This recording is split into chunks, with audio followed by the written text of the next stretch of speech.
ain't good. Little brake boost.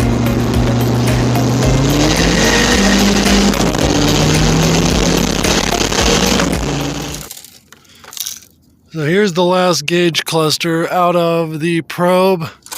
I lost the fuse for it twice last night, ripped the gauge cluster out and found that it had burned a wire and it was shorting. So this cluster is now garbage, and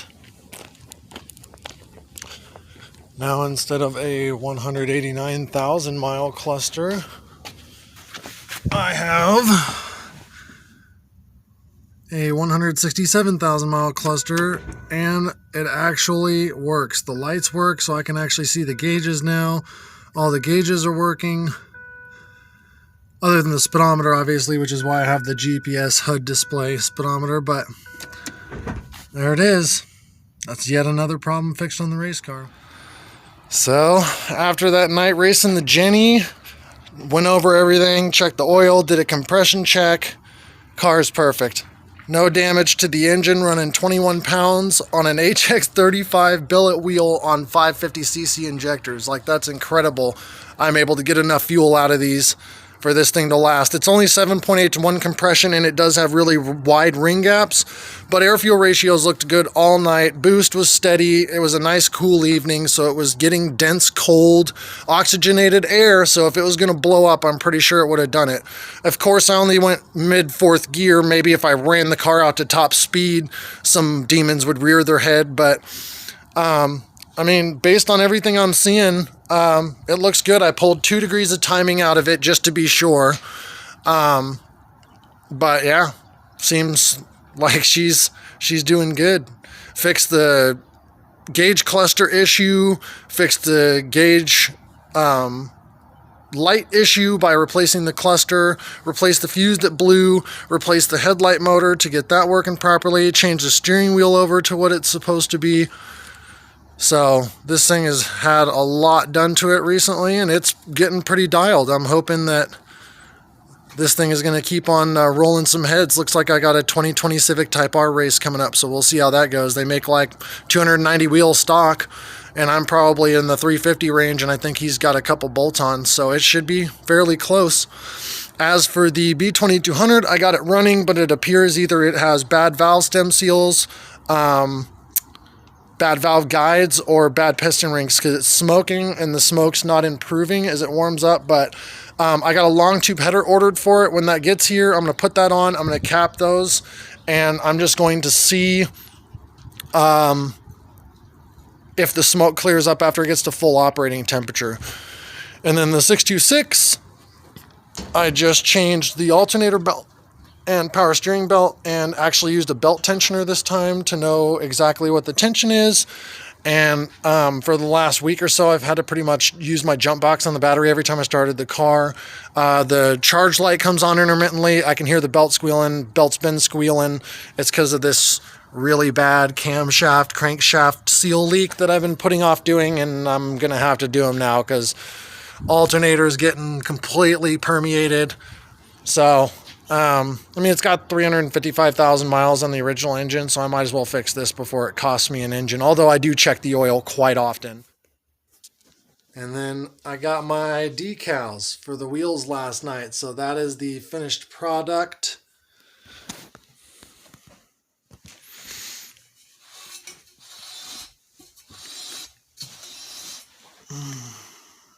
Love it. So now I just got to do another 6 coats of clear on all the wheels over the decals, and these are ready to have tires put on and to go on the 626. So a lot has been happening lately. Unfortunately, I've been out of work because I have a wedge T7 vertebrae pinching a nerve, so I am waiting on treatment for that, which I should start tomorrow, and then go back to work. So I've had a lot of free time. I figured I might as well get all this stuff done.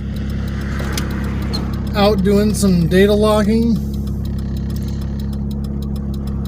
cruising around, trying to get the drivability dialed in.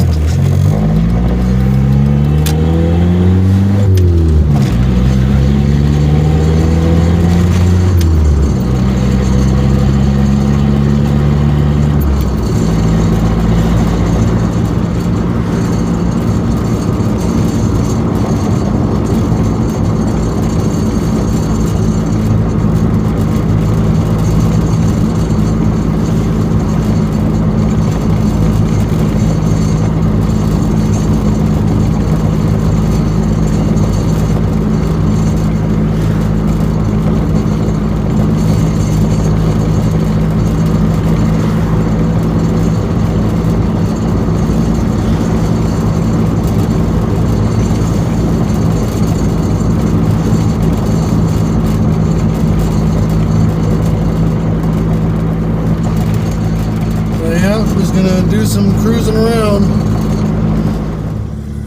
So we're going to be doing a little hit up here, get some data at 21 pounds of boost, see what AFRs and all that stuff are doing.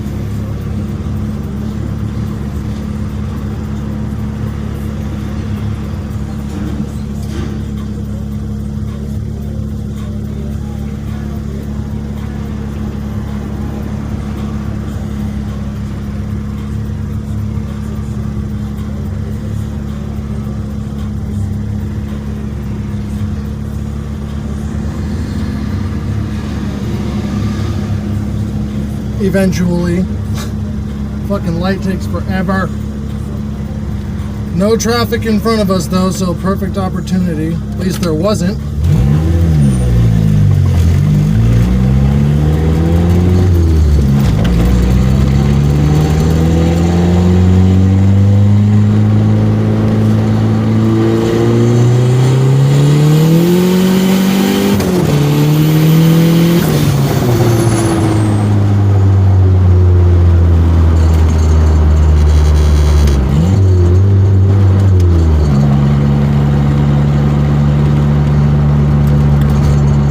Tell what she was doing right there.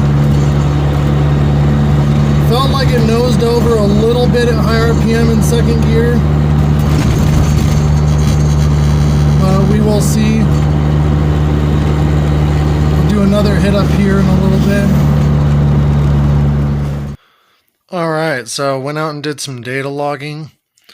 And this was some of the data log that I did. I saw a peak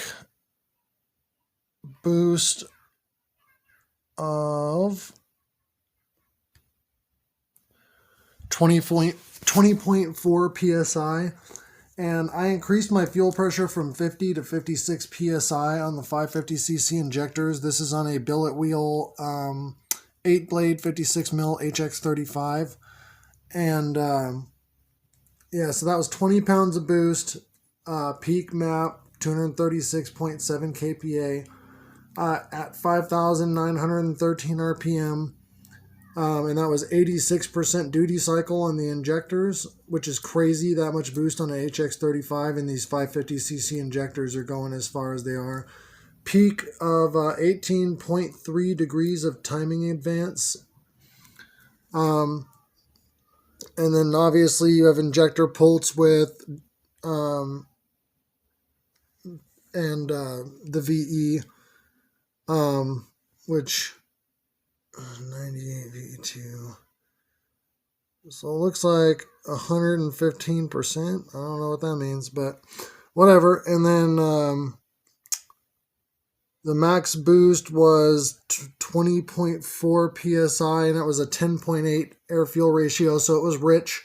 So I could probably get that down to 80% duty cycle and lean that out to, maybe 11.2 to 11.5, but I just turned up the boost.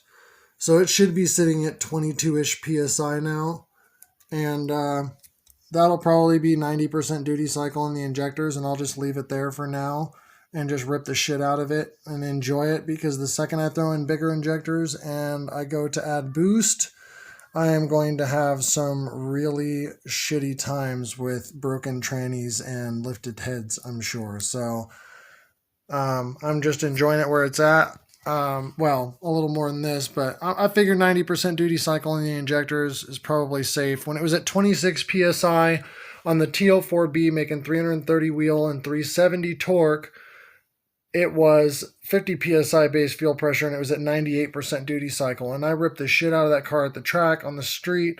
Never had a lean condition or hurt the engine or anything. No detonation. So I know if I'm at 90% duty cycle on these injectors that it is going to be perfectly fine. So I figure 22 psi, 11.2 air fuel ratio. That should be maybe 90,